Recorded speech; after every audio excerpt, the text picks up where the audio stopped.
So, good evening, madam. Myself, Shuman, on behalf of Shield Healthcare, welcoming you and all the participants in today's webinar. Prior to moving to the webinar, let us have a look on our knowledge sharing platform, that is Shield Connect. This is our knowledge sharing platform, that is Shield Connect. Here you can find different blogs written by eminent doctors across the India. We have some awareness program, and here you can find some past webinars that has already been done by doctors in different topics, especially in the focus of gynecology. And we have almost 250 doctors across India, those who are helping us in this platform. And we have special issues also, like hypertension or Mother's Day or Safe Motherhood Day. There are special edition of that. So I request all the participants to make use of this knowledge sharing platform, as it is very much informative and very much helpful to all of us. So now let us start with today's webinar, and the topic of the webinar is pregnancy, preeclampsia. And today's our guest speaker is Dr.K.Shilpi Reddy, madam. I welcome madam for today's session, and I'm honored to introduce you. Madam has completed her DNB in obstetrics and gynecology from Yashoda Group of Hospitals, Hyderabad. Postgraduate diploma in diabetology from Annamala University, Tamil Nadu. Madam has worked as senior registrar at Image Super Specialty Hospital, Hyderabad. She had completed her fellowship in laparoscopic surgery in 2007 from BIMS, Mumbai, and fellowship in infertility from OSIS Center of Reproductive Medicine. She is a consultant, a sonologist, diabetologist, and a surgeon at Anupama Nursing Home, Amirpet, Hyderabad. And Madam is a surgical consultant, obstetrics and gynecology in Rainbow Femina Motherhood, and lead consultant at the Birthplace Hospital, Hyderabad. Madam has many publication and research paper to her credit, and her area of interest is high risk pregnancy, recurrent pregnancy losses, and infertility.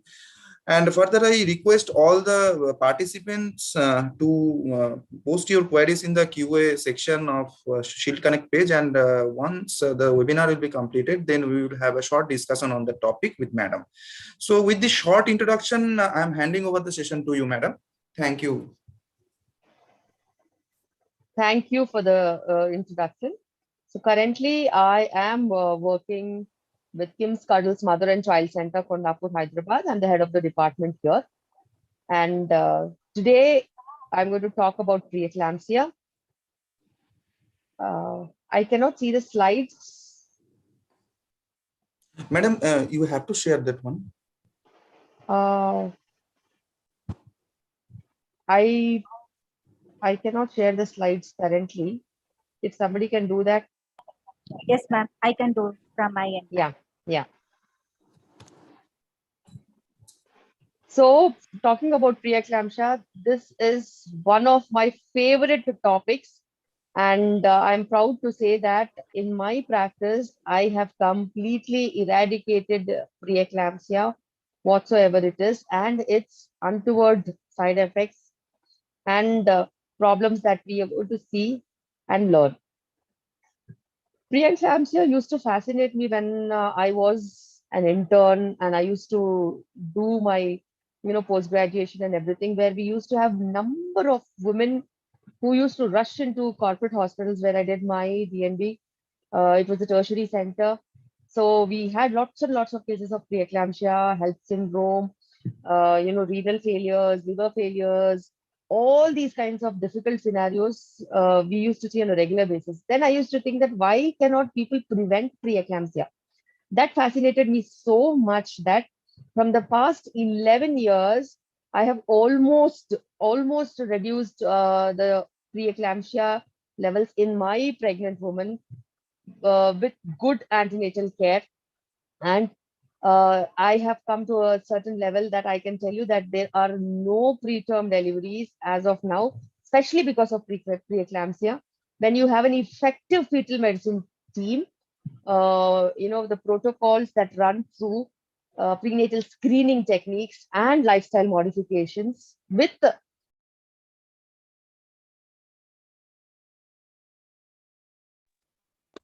results in this scenario. So preeclampsia is not just about a problem of pregnant women. It is not only about the reproductive system. It is a multi-system progressive disorder characterized by hypertension, proteinuria, and end organ dysfunction, which has a very lasting impact during pregnancy and post-pregnancy also. So it is a vascular dysfunction where the placenta and the maternal vascular dysfunction is the criteria behind the pathology. So 90% of the cases present in the late preterm. But nowadays, what we have seen is anti to this kind of a scenario where we are seeing even early preeclampsias, thanks to placental dysfunction setting in early, not only because of preeclampsia, it is also because of problems of it can be the radiation, it can be pesticides, it can be fetal-maternal perfusion disorders, it can be infections, it can be so many other things. So there is a mixed scenario currently running, wherein preeclampsia associated with other problems like intrauterine infections, systemic disorders, and diabetes, hypertension, other things also accumulating to give a more worse prognosis than what is anticipated only with pure preeclampsia. So there are a lot of cases now presenting before 34 weeks also. And if you have to talk about definitions of hypertensive disorders of pregnancy, there is gestational hypertension, there is preeclampsia, and there is preeclampsia with severe features, wherein the difference is only about the blood pressures. I still feel that clinically we should look into the blood pressure aspect. And it is not about what is the blood pressure now. It is what was the blood pressure at booking.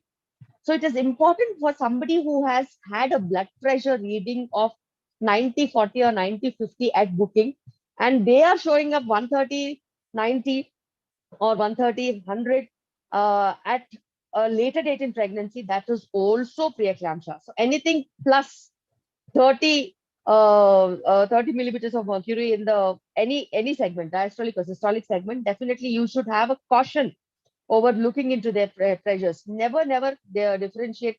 I mean, never ever fix that preeclampsia is 140/90. Anything above 140/90. That is a definitive criteria for generalized explanation. But I still say that see, my blood pressure always is 90/50.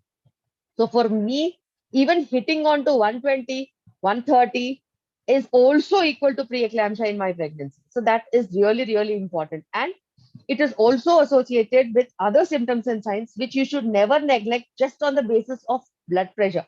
Always have a baseline blood pressure recorded for every pregnant woman on the case sheet written at her first checkup.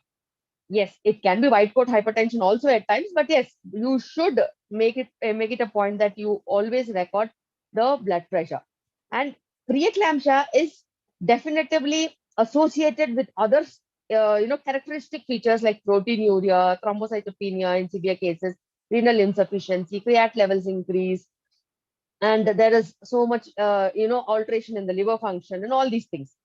And with severe features, definitely when with severe features, the pressures are definitely going to be high, more than 160/100, more than 160/110.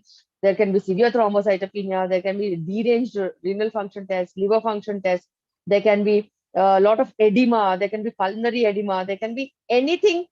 And out the most worst thing is the eclampsia that comes in. But there are so many systems involved in the body with severe preeclampsia. What we learn is only few of them. There are several systems involved there. When the patient heals up, it takes a lot of time healing for other systems also. So wherever possible, because of the permeability and permeability of third space accumulation of fluid, there is a lot of damage that is caused. Even in the other systems like lung, there is at times pulmonary edema can cause a lot of problems. There is liver damage, there is renal damage, there can be severe blood pressures that can lead to intracranial bleeds, thrombus. There's so many other things that can happen in severe preeclampsias. So the next slide, please.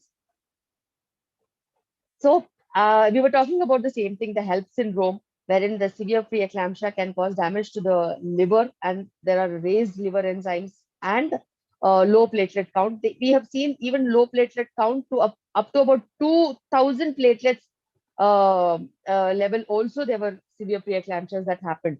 So there is consumptive coagulopathy that happens. Even in such cases, if you give platelets also, they get consumed within few hours. So it is all about delivering the pathology out. That means the delivery of the baby in such high risk scenarios with platelet backups, so that you will have an edge over healing, and then never ever feel bad that the platelet count is 5,000 or 6,000, and you first get the platelets increased and then you will do something about the baby. No, it should be a simultaneous process.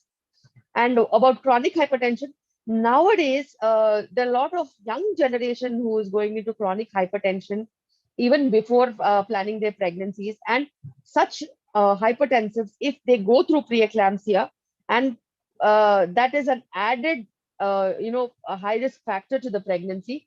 And definitely they will have a lot more problems than normotensive going towards preeclampsia and eclampsia. So there are different varieties of and scenarios that we see.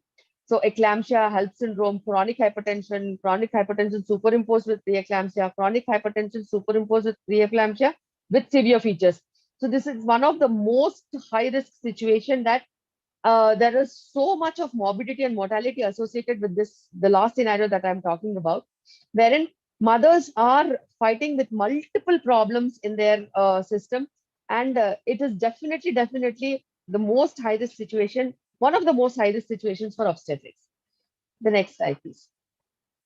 So if you talk about epidemiology, I don't think so. These numbers which are really reflecting what we see in the society. But yes, these numbers give an average of the entire population. But when it comes to the center that you're working, so your percentages speak your practice. So in such a scenario, wherein my booked cases, my percentages are very less. But then we cater to high risk pregnancies all over, all over the city and the state. We get a lot of referrals of severe preeclampsia and eclampsia patients into the hospital. So one of the highest percentages we have recorded, we've recorded on a regular basis, that one of our critical care numbers always reflect more number of preeclampsias and eclampsias. So in US, so you can see the amount of percentage that is reflecting 5% in America, where the healthcare segment is so advanced. Still, they have 5% of preeclampsias documented on a regular basis. So it always varies in populations. It always varies amongst countries, and it always varies amongst the clinics and hospitals on a variation. The national averages can be around somewhere around 4 to 5% on an average. So, and these days, because of fertility pregnancies, because of pre-existing illnesses, because of pre-existing problems, because of multifetal pregnancies, and all these things, we have early preeclampsias also, which are on the rise. It is not only about late preeclampsias, it is also about early preeclampsias. It can be one of the reasons of rising pollution or stress, or it can be any substance abuses, or it can be, as I told you, a lot of infertility conceptions and multifetal pregnancies that are giving rise to early preeclampsias, because it is one of the risk factor.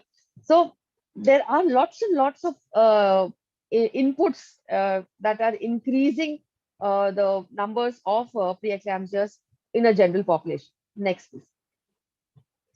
So if you can still see that Asia, the maternal mortality worldwide, the lighter gray color reflects the sepsis, which is more in our scenario, hypertensive disorders lesser, and hemorrhage is another one of the reason. So still in Asiatic countries, it is about a lesser incidence of preeclampsia compared to Latin American and Caribbean countries, where hypertensive disorders are more than sepsis. So Africa and Asia, sepsis is one of the leading factors for whatever maternal mortality that we are seeing. Next. So hypertension in pregnancy, if we have to talk about it, it is generalized into less than 20 weeks and after 20 weeks. Less than 10 to 20 weeks, it can be chronic hypertension in pregnant women, and more than 20 weeks, it can be gestational hypertension, it can be preeclampsia, it can be eclampsia. So, but this generalized hypertension in pregnancy division is not always correct. We have seen preeclampsias as early as 16 weeks also for people with some autoimmune systemic conditions, where the incidence of preeclampsia is more severe, more early, and a lot of IUGR associated conditions and lot of morbidity and mortality associated with such conditions. So this is only a generalized version. Otherwise, we have lot more of divisions in that. The next slide. So hypertension categories in pregnancy. There's so many categories in pregnancy, but overall gist, it stays about numbers and figures. More than 140/90 is a milder version. More than 160, 110 or 100 is a high degree of preeclampsia. But then most of the countries have come to a consensus that it is 140/90 that has to be considered as one of the measures. But what I have told you earlier is it also depends on the baseline of your blood pressure also. The next slide. So if you have to talk about risk factors, uh, past history, family history, maternal history, history in the sister, history in the previous pregnancies, uh, if it is a first pregnancy or a family history of preeclampsias, all these things are one of the kind of risk factors. There have also been association of the male factor association. Yes, if the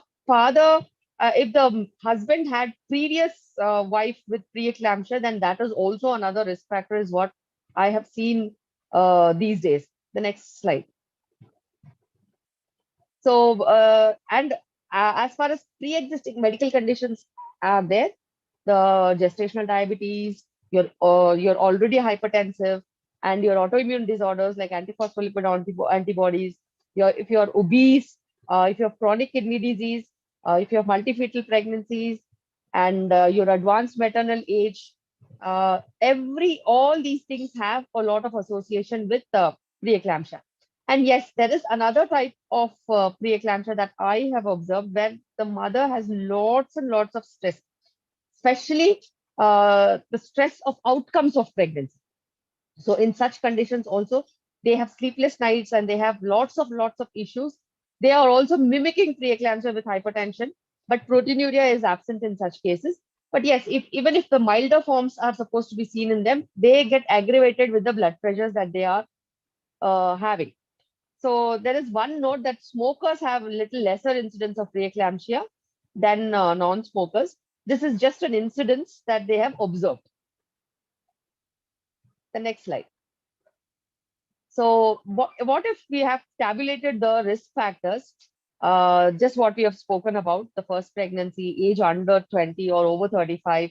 That means teenage pregnancy is also a high risk factor. And, elderly primigravida is also a high risk factor. Elderly multigravida is also a high risk factor. High blood pressures, preeclampsia, shorter inter-pregnancy intervals, family history of preeclampsia, obesity. We have discussed all these things: diabetes, kidney disease, rheumatoid arthritis, low socioeconomic status. It can be poor protein intake also, uh, poor protein or low calcium status. And as I've told you, the husband first time father or previously fathered a preeclamptic pregnancy. Associated with the fetal reasons can be multifetal pregnancy, hydrops, and triploidy also. There's a higher incidence. Hydatiform also, there's a higher incidence. The next slide, please. So clinical factors have been associated with an increased risk of developing preeclampsia. All these things have been, spoken, like the kinds of medical conditions that we have, like the chronic hypertension, the renal problems, the black population have more preeclampsia, poorly controlled hypothyroidism. There is a lot of protein energy malnutrition that is a cause. IVF is one of the cause. Sleep apnea is also one of the cause.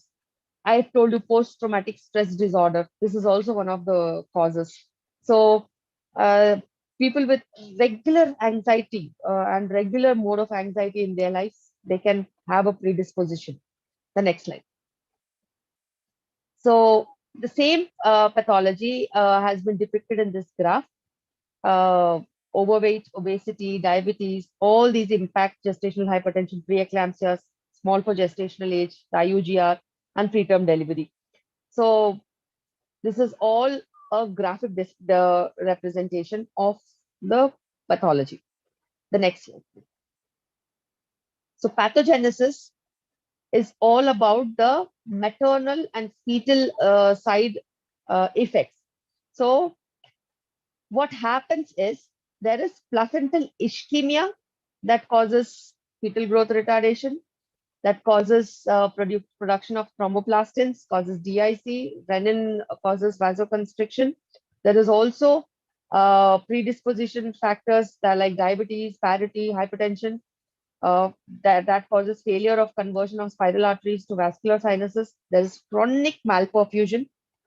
So poor renal perfusion, hypertension, proteinuria, edema, severe hypertension, intravascular coagulation disorders, and convulsions that can lead to eclampsia. So if it is a milder form, it's preeclampsia. It is severe form, it is eclampsia. That can be the end product. The next. So if you have to talk about pathophysiology, I can talk about pathophysiology in two stages. The stage one is the secondary invasion of the placenta does not happen, incomplete invasion of the trophoblast. So there is atheromatous lesions, there is decreased uteroplacental blood flow, and the stage two, which is the next slide, which will show you about the manifestations of the disease. The next slide. The manifestations of the disease, the ischemic placenta, which is there is an exaggerated immune response, widespread endothelial cell damage, lots and lots of fluid in the third space. There's a lot of vasoconstriction. There is increased vascular permeability and clotting dysfunction, and various manifestations of the same pathology in multiple other organs of the body, causing multiple systemic issues. The next slide. So it can be increased vascular resistance that causes hypertension, increased vascular permeability that causes proteinuria, reduced placental blood flow that causes IUGR, reduced cerebral perfusion that causes eclampsia. So all these things are a part and parcel of the preeclampsia and eclampsia syndrome. The next slide. So preeclampsia findings of more than 160 by 110, proteinuria of more than 2 for 24 hours or 2 plus dipstick, serum creatinine of more than 1.2, platelets less than 1 lakh, elevated LDH. All these are severe findings, severe preeclampsia findings. The next slide, please.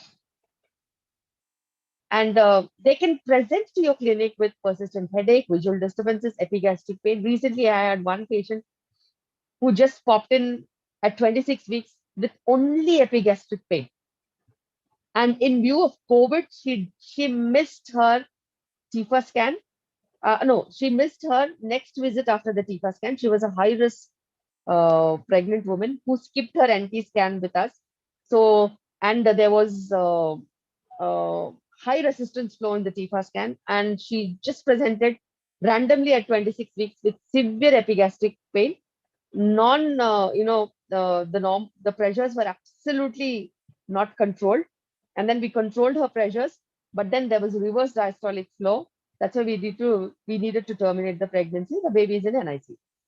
So it can be one single complaint that the patient can come with. So with that pain of epigastric pain complaint, we just went back and looked at everything, and then we could figure out that this is the reason. So there is increased serum transaminase and obvious growth restriction. Preeclampsia, the milder forms, we do not, milder forms and predicted, treated preeclampsias have lesser degree of IUGR, but then non-treated, non-predicted, random preeclampsia patients with no background screening or treatment, they have severe grade of IUGR and obvious growth restriction is there. And they can have symptoms of pulmonary edema, like the dyspnea, distress, low saturations, and lots of edema everywhere. The next slide, please. So you can go for the laboratory test. There is so much to, there is, the clinical features are so very obvious, and the history itself is so very obvious that hematology and all the tests are just to document the impact that the preeclampsia is having on the body, and to take it forward how to manage the condition. So it is about the hematocrit, it is about the proteinuria, it is about the uric acid levels that we can predict and diagnose preeclampsia. Next slide, please. So ultrasound, my favorite topic is ultrasound, because I have also been a fetal medicine person and I have practiced obstetrics through the eyes of fetal medicine. I am one of the advocator of fetal medicine in each.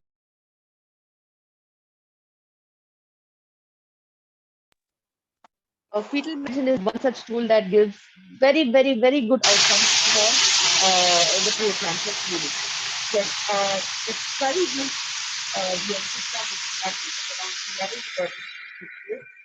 But just a few with a good entry scan and a good double marker to all your risk people, and a good entry scan and a combined report to get the double marker and the high risk people the quantity marker.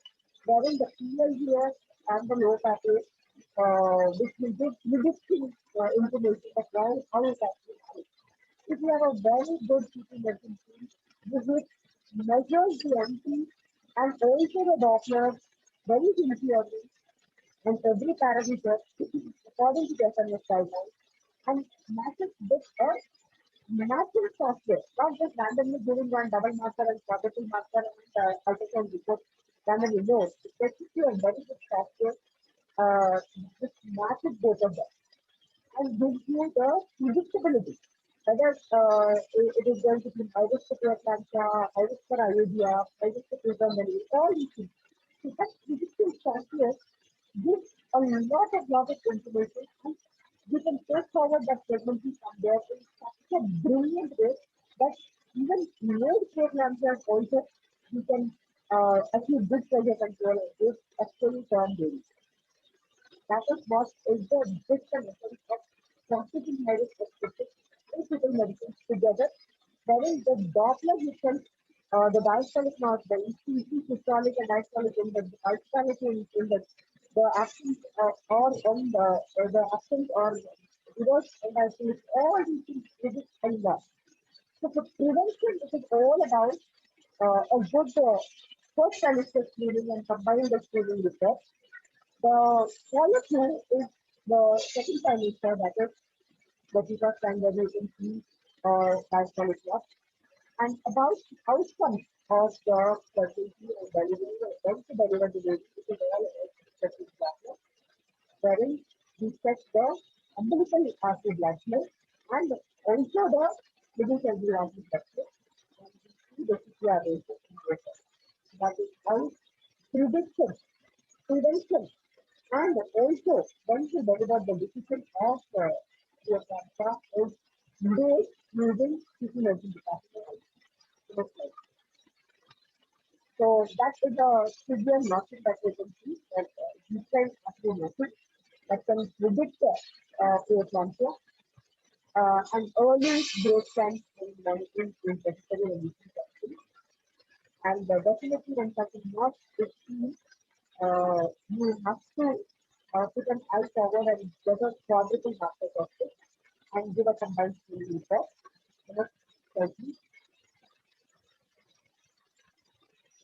The next slide. That is how a normal diastolic flow is, and it is looking more better than this. And when there is an action diastolic flow, there is a gap like this. And then there is a reverse diastolic flow. There is a small curve at just below the D on the other side of the leg. So this is how the prediction happens. And there is normal diastolic flow. You ask the patient to come back only after 2 to 3 weeks. So it is at least assuring that when the present cause of the vascular flow is good, and the CT moments are good, everything is right, the umbilical artery and the middle to the artery ratios are good, around 2, but everything is fine with the artery, everything is come up to the. But if there is a decreased diastolic flow, if the PCRs are lesser than 1.5, definitely you have to have the negligible to have a more frequent visit into closely monitoring the PCR.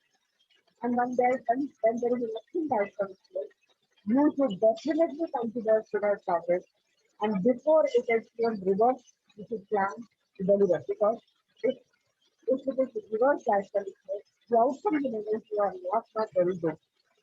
The books say that once the river guys are there, that we should deliver. But giving a sick baby to the NICU is like putting a, you know, uh, uh, putting a big stone on your head because the outcomes of the NICU depend on how healthy the baby is given to the person. It is not only about the mother, it is about the baby also. So definitely you have to look into an aspect and compulsorily look into the baby outcomes and the maternal outcomes together. Because it is their responsibility not only to control the hypertension also to give a healthy baby to the NICU. Then it is freedom, then it is low birth weight, then it is less than period of the to deliver. Next slide. So the management aspect. Next slide. There are so definitely many protocols on the first, but simple common sense work very well here. Whenever there is a strategy to prevent preeclampsia, that should be a primary criteria. Always take help of the physician to give you a compiled report and do not hesitate to get a compiled report in a very good situation. Because combined reports will give you the piece that is required in your practice and also the best of outcomes in the presentation of your students. Most of them settle to whatever facilities that is available to them then and there or at even around their place. But no, if it is a good even in priming also, hospital will be also essentially high risk. Anybody and whatsoever it is, please definitely get a proper hospital screening and a combined screening report. If the uterine doctor says a lot, definitely quality matter mandatory. So that you will at least have an idea that there is going to be a high risk pregnancy. You can manage the pregnancy with good, low dose aspirin and other methods of allergy, amino acids, and the lifestyle approaches like hydrating diet, nice yoga, exercise, meditation, walking. All these things can be enforced together because it is combined approach to produce a better outcome. If somebody has missed that, then definitely, as I have told you, that you should monitor your second trimester scan, any nurses there, ask them to come early, get us early growth scan, and early growth scan also is checking for any anemia that is coming in, for any, say 30% ratios that are going down, any between diastolic flow, upper diastolic flow, all these things matter a lot. So, timing of delivery is definitely important whenever possible. You should always have a stimulating option for the baby. And nowadays, you have very good viability for somebody who is 25, 26, also in a very good level for a baby setup. Always visit a time that we deliver the baby in a very good setup, wherein in utero transfer is very important. Just don't deliver and ask them to come and collect the baby. It is absolutely very wrong because smaller age babies definitely will be better if they are delivered in a facility with a health. Always in utero transfer, managed in a very um, high dependency unit setup where there is regular monitoring of blood pressure and always think about fetal viability and make sure that that is a works out. For any babies more than 30 kg, severe pregnancy, you can deliver absolutely no doubt about it. everybody who is having mild preeclampsia also has this to deliver because they can be very well salvaged and delivered. Normal vaginal delivery is also possible for preeclampsia. Liability is very big. You can easily deliver. For somebody who is very moderate disease and going towards surgical and going next level to the delivery, definitely you have to look into a good aesthetic and energy unit and level. The surgical service is good enough to deliver it is going towards your face. And only delivery before surgical service, definitely you should look into every aspect of balancing the maternal and the fetal outcome. The next slide. The next slide.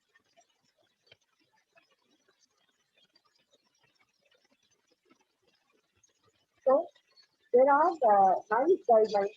There are so many guidelines for preeclampsia. Hundreds and hundreds of guidelines are there. But simple common sense is more valuable than anything else. The next slide. The next slide. Yeah. So managing the pregnancy with preeclampsia. So they have categorized mild, moderate, and severe hypertension. But only preeclampsia patients, definitely when you diagnose in the monitor the blood pressure, give antihypertensive accordingly, manage the systemic side effects also, monitor if there are any systemic side effects, then categorize them to low risk and high risk. If there are low risk, then they are maintaining well and not like a systemic side effect, nothing to alert. You can as well send them here with good medication, at home monitoring, and also teach them only warning symptoms and signs to go to monitor the physical condition by presumably. Any moderate cases, definitely intensive care, team approach, counseling for the need of early delivery, all these things have to be simultaneously running between the obstetrics department, the high-risk pregnancy care department, and also the neonatal care department. So because severe hypertension, more than 160 not getting control, not under control, and systemic side effects are very clear, going towards hypertension, any derangement, give steroids and deliver. Sorry, madam, for interrupting. Madam, there is some sound issue. So there is some sound issue. Now, Yes, ma'am. is there any? You can start now. Is there? Is it fine? It is coming very low speech. Now it is okay. Yeah, it's quite okay, ma'am. So, the management of pregnancy with preeclampsia three different modalities depending on the mild, moderate, and severe hypertension. The next slide, please. So, BP monitoring is really. How do you explain them that the daily at home BP monitoring is one of the big factors of managing pregnancy with preeclampsia. You are mild form in daily care. It is always advisable for them to monitor monitor people twice or thrice in a day with sitting position and calm nature. It's not that you are psychologically very much agitated or agitated. It is always going to be very, or the reading is not going to be correct. So it is always important that they monitor their blood pressure in a static condition, emotionally stable, and then the record of keep a record of the whatever students were. Most of the patients they don't send down the reading. They just so normal. That is not what we want. We want documentation. We want to indicate that everything is fine with us. And any amount of changes in medication can be done. Then you use a manual record, which is very, very important. So anybody with moderate hypertension, the drug of choice, the mild, moderate, or severe, I myself use mostly only three drugs, that is labetalol and aspirin. So these two drugs are only usually used. And somebody with steady pattern or just about very severe hypertension or just having their diabetes, sometimes artificial standard also. And post delivery, even convert to standard. it depends on what kind of critical care field is supporting you is important. So very, very important in most practice, you need to use butterfly and respiratory training. Because it is very difficult. We do not use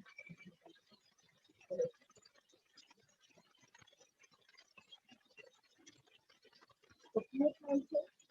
If it is mild, you don't need to do mechanical evaluation.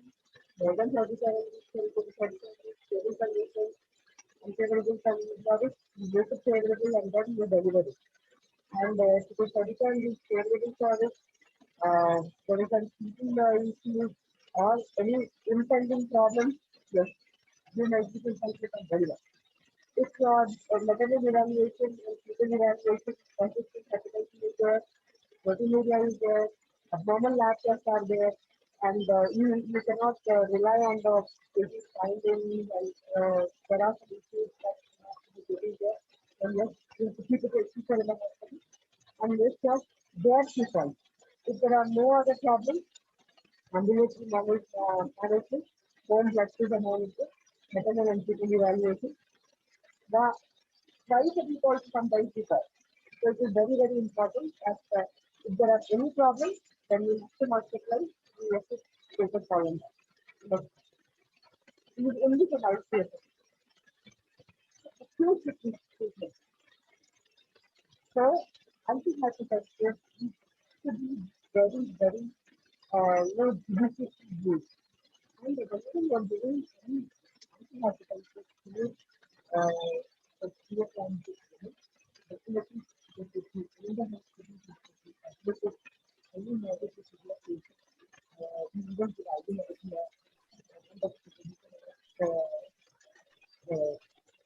we can say, how we can and drastic fall of pressure to the so, and whenever there is a such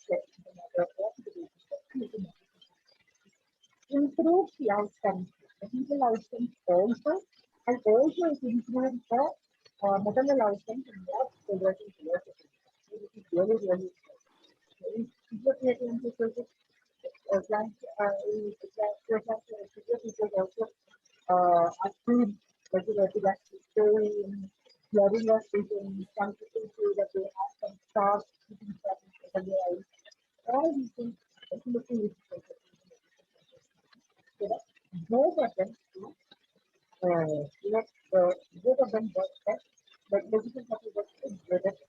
The mother is mental fever,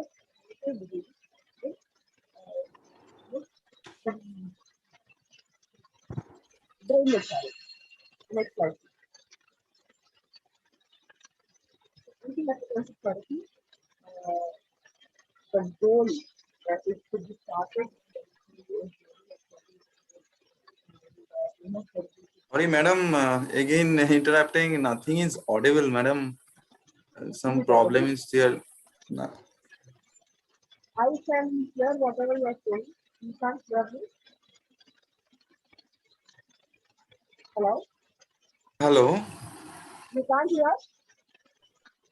Yes, there is some issue with the sound. So, okay, you now can proceed. Maybe there is some network issue from your end. I have the question. Okay, madam, start. You can hear? Yes, yes. Right now, it's yes. Yes. So, the aim of therapy is to lower BP and the drugs of choice and electrolyte. So, basically, never be given with tablets that are available, and then there are sustained these forms of good inhibitors, never beta blockers, never active reversing, not recommended. There is important that to create an education strength. Select treatment of find the hydrogen also is very minimalistic, and there are certain contraindications that we have. Particular really, really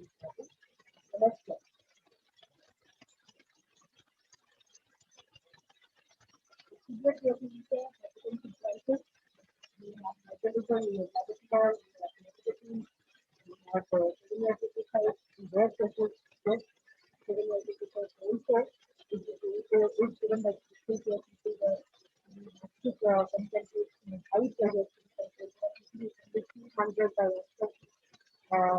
pressure, wherein after this pressure, the immediate function of this can be incentive function. Next, magnesium sulfate is one of the most effective medication. We give 4 grams loading dose and then we continue with an infusion of 1 gram per hour. But it can be 150 grams per hour. And the magnesium sulfate, it is important that everybody is in the perfect form. There are, if infusion pumps are not available, then you can get loading dose IV and then 5 grams of 50% magnesium sulfate each iron into each bucket. This obviously lidocaine the prevents the same disease. And whenever you're giving magnesium sulfate, it has a dual role. It prevents preeclampsia and also it prevents the brain growth of the brain maturity of the brain. So urine output should be measured, daily catheter should be instilled, plantar reflexes, respiratory rate, definitely should be monitored. The next step.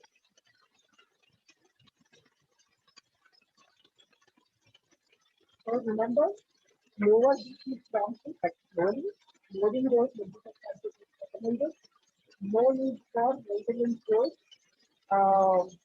If the pregnancy is planning to be continued and get time, definitely no need to maintain this right? Expected management is done at tertiary center only if there are no maternal organs involved. This is very, very important. Always always stick to intimate center where high dependency center. Now there, physical care there, and I see it in support that is really, really important that we should stick to that all kinds of setup is available because to do justice for all severe preeclampsia, not an outfit. Severe preeclampsia is it can lead to high syndrome, multi-organ failure, liver function can get disease, unique platelets, low platelet count can be increased. That is really, really important. The next slide. So lower BP stress. The next slide. The next slide. Timing of delivery. As I have told you, when you are thinking about timing of delivery, the global medical is very delivery. If it's less than 37 and more than 37, you can obviously buy creativity and wait for your preeclampsia. You should deliver this device for this and deliver. If it is less than 34 and more than 25, my preeclampsia 18 was moderate preeclampsia, hypertension, and do your regular people monitoring growth plans with doctors. The growth plans with doctors and one of the indicating things that will give you a timing of delivery. Not only about the pressure, it's mild and moderate preeclampsia. Our problem is not the blood pressure. If it is severe, our problem is never about the level of the pregnancy because it is terminal. But if it is moderate and we put some timing to control the give steroid and wait and watch, definitely Dopplers, neutral artery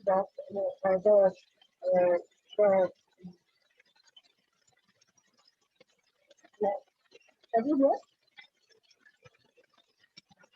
now, now,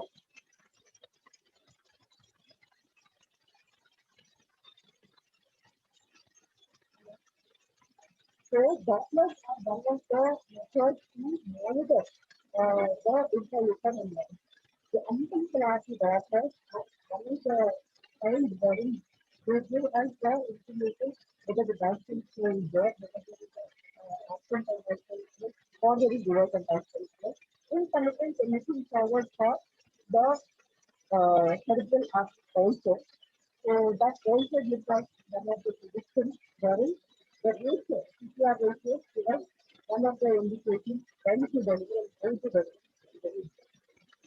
So induction of labor can be done to more than 37. If just in case of the bishop score is not good, we can use cervical vital agents like whatever you usually use shortest, which could still result in such cases. Most likely, yeah, indications of cesarean, very clear cut indications of cesarean, any end-dice any Epidemiology, any uncontrolled blood pressure, any unfavorable service, any multifaceted involvement conditions. Once you are covered this delivery, the better conditions recovers at very fast. In case delivery also needs to contain electrical inclusion for the next 20-30 about other than obstetric indications, these are the indications. So the crisis in preeclampsia, mother, yes, eclampsia, height syndrome, hypertensive, cerebral hemorrhage, capital blindness, all these things, irrespective of any serious pregnancy, irrespective of waiting or not waiting, deliver. These are major crises. The people problems of pregnancy,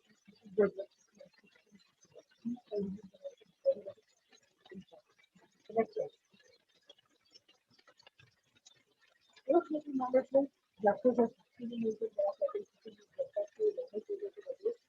you don't get back to early pregnancy. So it is very, very important that you have to look into this aspect and then get to take care, depending on what situation we are in, continuous blood pressure management and support the That's right.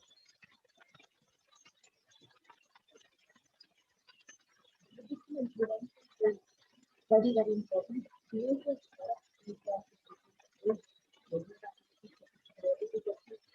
Your breast health screening, your understand what it is, the type and supplementation, your antioxidant, your nutrition supplements, all these things are very, very important.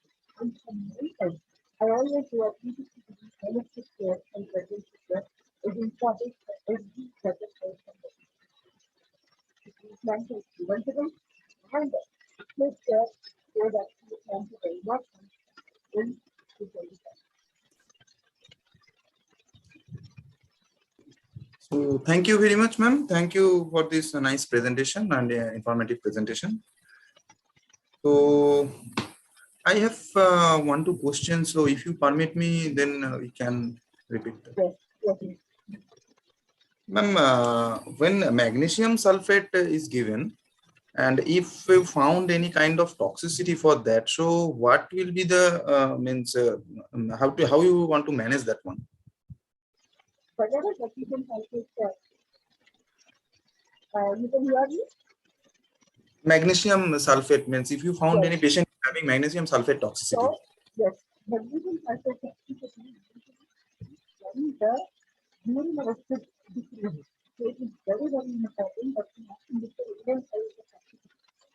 That means whether there is decreased urine output, western interrenal for 4 hours, or a patellar reflex is gone, or there is particular other topic. So these are some internally types which give magnesium toxicity symptoms.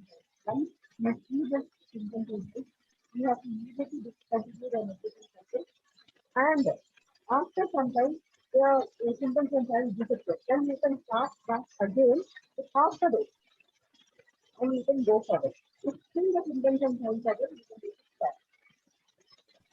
Okay.